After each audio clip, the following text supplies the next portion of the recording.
தெரியாதோ நோக்கு தெரியாதோ சின்ன பருவத்திலே காதலிப்பது பைத்தியம் போல் தோணும்னு தெரியாதோ தெரியாதோ நோக்கு தெரியாதோ சின்ன பருவத்திலே காதலிப்பது பைத்தியம் போல் தோணும்னு தெரியாதோ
பைத்தியம் போல் தோணும்னு தெரியாதோ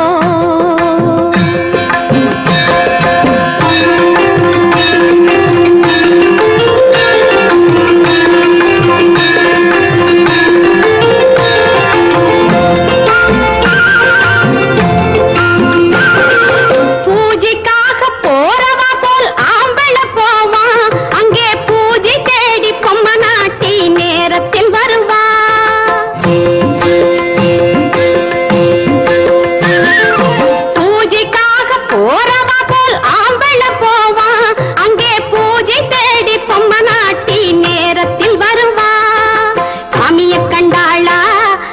பூஜைய கண்டாளா அந்த சாமிய கண்டாளா அவ பூஜைய கண்டாளா வந்த மூர்த்திய கண்டாளா பையன் மூஞ்சிய கண்டாளா தெரியாதோ நோக்கு தெரியாதோ சின்ன பருவத்திலே காதலிப்பது பைத்தியம் போல் தோணும்னு தெரியாதோ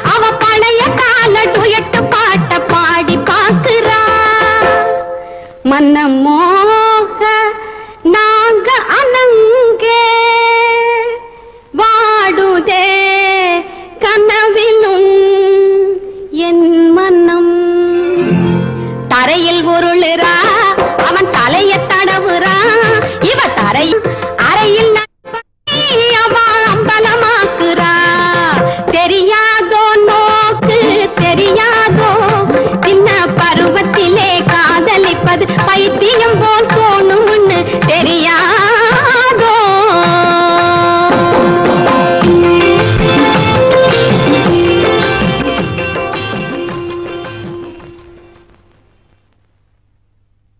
ஏமா சுசீலா என்ன பண்ணிக்கிட்டு இருக்க?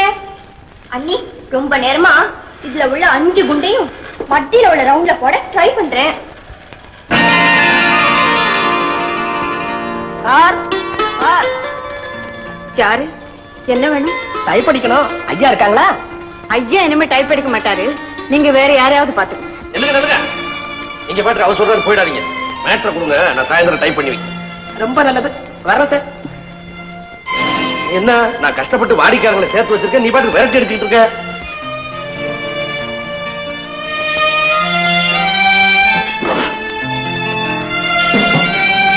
ஏங்க மகன் சம்பாதிக்கிறான்னு சொன்னேன், குடும்பத்துக்கு போதலைன்னு சொன்னீங்க. இப்ப மருமகளும் சம்பாதிக்கிறான். இனிமே நீங்க எதுக்காக உழைக்கணும்? சிவகாமி, அவங்க 2 பேரும் சம்பாதிக்கிறது குடும்பத்துக்கு போதும்.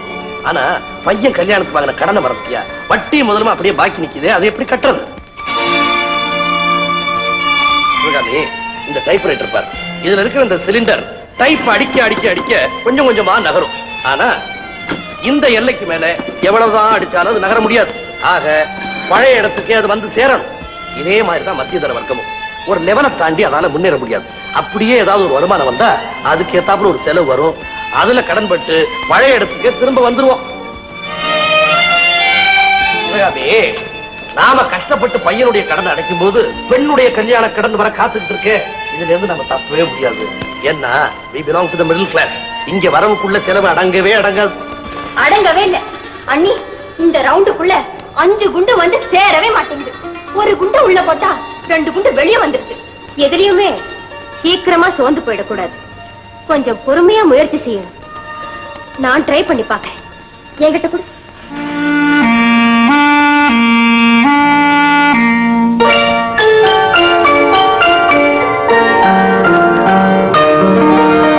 ராதா, என்னமோ சொல்லணும்னு ஆரம்பிச்சேன், திடீர்னு நிறுத்திட்டேன். என்னம்மா? என்ன கமெண்ட் டெல் மீ. ஒண்ணுமில்ல சார். ராதா, என் பேர் பெரியண்ணா. அதுக்கு பொருத்தமா இந்த கம்பெனிக்கு நான் ஒரு பிக் பிரதரா தான் இருக்க விரும்புறேனே தவிர வெறும் முதலாளியா இருக்க விரும்பல. இந்த கம்பெனியில வேலை பார்க்கிற அத்தனை பேருடைய கவலை என் கவலை. அவங்க கண்ணீரை போக்க வேண்டியது என் கடமை. சொல்லுமா, உன் குறை என்ன? வருமானத்துக்குள்ள செலவு அடங்க முடியாதுங்கிற வரைத்த நிலைமைக்கு போயிடுச்சு. நான் புகுந்த வீடு. அந்த வீட்டுல நம்பிக்கைங்கிற விளக்கை ஏத்தி வைக்கணும்னு நினைக்கிறேன். ஆனா அதுக்கு வழிதான் தெரியல. வழி நான் சொல்றேன். ரேஸ் கோர்ஸ்ல வெற்றிகளை குவிக்கக்கூடிய பந்தய குதிரையை பொதி சுமக்க போட்டது போல உன் திறமையை கிளரிக்கல் வேலையில இந்த ஆபீஸ்ல வீணாக்கிட்டு இருக்க. உன் எஃபிஷியன்சிக்கு இந்த ஆபீஸ்ல நீ சேல்ஸ் கேர்ள் ஆக முடியும். அந்த வேலைக்கு சம்பளம் மட்டும் இல்ல, விக்கிற ஒவ்வொரு பொருளுக்கும் கமிஷன் வேற உண்டு. அதோட எனக்கு இமீடியட் நெக்ஸ்ட் பொசிஷன் இருக்க சேல்ஸ் ஆபீசர் வேலை. அது ப்ரமோட் ஆகிறதுக்கு கூட உனக்கு சான்ஸ் இருக்கு. முடிவு என்னமா? பந்தய குதிரைதான். நான் பெட் கட்டுறேன், நிச்சயமா நீ வின் பண்ண போறேன். ரொம்ப தேங்க்ஸ் சார். ஆனா இந்த வேலைக்கு கொஞ்சம் அதிகமா பேசணும், எப்பவும் நல்லா ட்ரெஸ் பண்ணணும். இந்த ரெண்டையும் எந்த பொண்ணுக்கும் சொல்லி தர வேண்டியதில்லை sir. I wish you the very best of luck. I'm confident you're going to have a great future. I wish you all the best.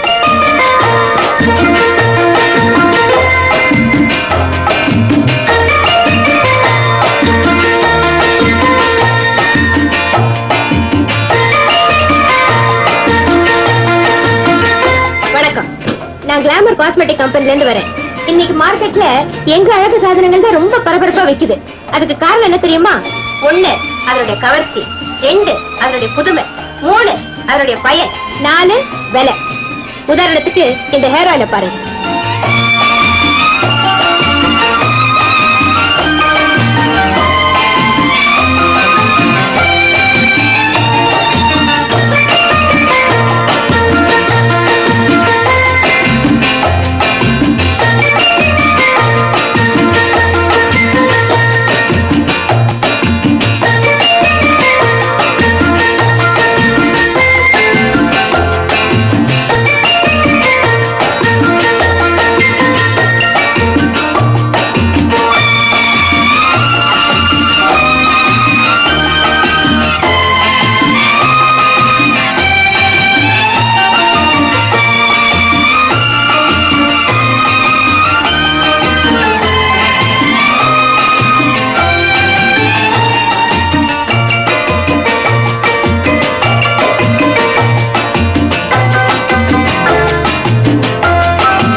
உங்களுக்கு எதுக்கு சிரமம்? நானே போட்டுக்கிறேன். நீ இந்த குடும்பத்துக்கு படுற கஷ்டத்துக்கு முன்னால இதெல்லாம் ஒரு சிரமமா? சாப்பிடுமா. அடுப்புல பொரியல் இருக்கு, எடுத்துட்டு வா.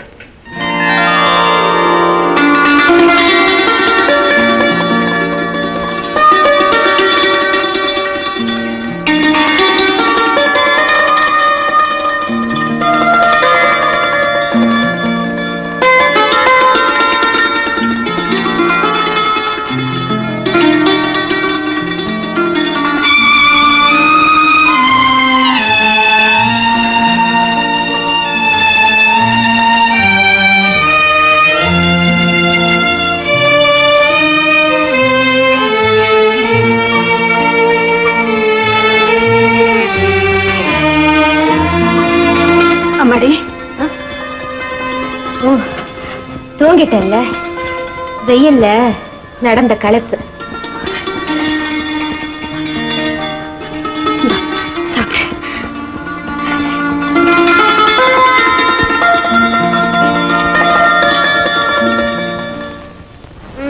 சீட்டு பணம் 30, மளிகை சாமான் 80. அதுக்கப்புறம் ஒண்ணு இல்ல, போட்டு சொல்லு. சரியா 500. என்ன குடும்ப பட்ஜெட்டா? ஆமாங்க. மக 250 ரூபாய் சம்பாதிக்கிறா, மருமகளும் 250 ரூபாய் சம்பாதிக்கிறா. இந்த மாசம் இருக்கிற கடன் எல்லாம் தீர்த்துட்டு ஒரு 100 ரூபாய் மிச்சப்படுத்திக்கிட்டு திருப்பதிக்கு போலான்னு நினைச்சேன். அது நடக்காத போல் இருக்கு. இந்த மாச செலவு 500 ரூபாய் வந்துருச்சு. நம்ம பட்ஜெட் என்னைக்குமே பத்தாக்குற பட்ஜெட் தான். ஏண்டா we belong to the middle class. Tirupati பயணத்தை தள்ளி போட வேண்டியதான். இல்லப்பா, ஏன் சம்பளத்துல இந்த மாசம் நீங்க கண்டிப்பா திருப்பதி போறீங்க. இந்தாங்க சம்பளம். மோகன், ஓ சம்பளம், ஓ மனைவி சம்பளம் எல்லாத்தையும் சேர்த்து உங்க அம்மா பட்ஜெட் போட்டு வச்சிருக்கா. வீட்டு செலவுக்கு தான் இது போதுமா? ஏதாவது ஒரு கடனை நிறுத்துங்க, 100 ரூபாய் எடுத்துக்கிட்டு திருப்பதிக்கு போயிட்டு வாங்க. மோகன், ஆண்டவன் கடனை தள்ளி போடலாம். ஏன்னா அவனுக்கு நம்ம நிலைமை என்னன்னு நல்லா தெரியும். ஆனா அக்கம் பக்கத்து கடங்கிட்ட சொன்னா கேட்பானா?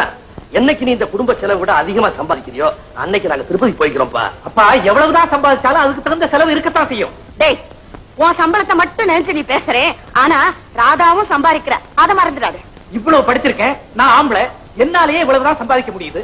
பாவம் அவ பொம்பளை, இப்ப சம்பாதிக்கிறதே அதிகம். இதுக்கு மேல அவ என்ன சம்பாதிக்க முடியும்? எப்படி உங்களை திருப்பதிக்கு அனுப்ப முடியும்? அக்கா, என் சம்பளம் வந்தாச்சு. அத்தையும் மாமாவும் திருப்பதிக்கு போயிட்டு வரட்டும். ராதா, உன் சம்பளம் 250 ரூபாய் சேர்த்து கணக்கு போட்டாச்சு. குடும்ப செலவு போக மிச்சம் இல்ல. அதான் எப்படி திருப்பதி போக முடியும்னு யோசிக்கிறாங்க. நான் சம்பளத்தை மட்டும் சொல்லல அத்தா, இந்த மாசம் சேல்ஸ் கமிஷனா எனக்கு 100 ரூபாய் தனியா கிடைச்சிருக்கு. அத்தை, இந்தாங்க பணம், நீங்க திருப்பதிக்கு போயிட்டு வாங்க. ராதா, உனக்கு எப்படி நன்றி சொல்றதுன்னே தெரியல. நீ இந்த வீட்டுக்கு வந்த ராதா இல்ல, லட்சுமி.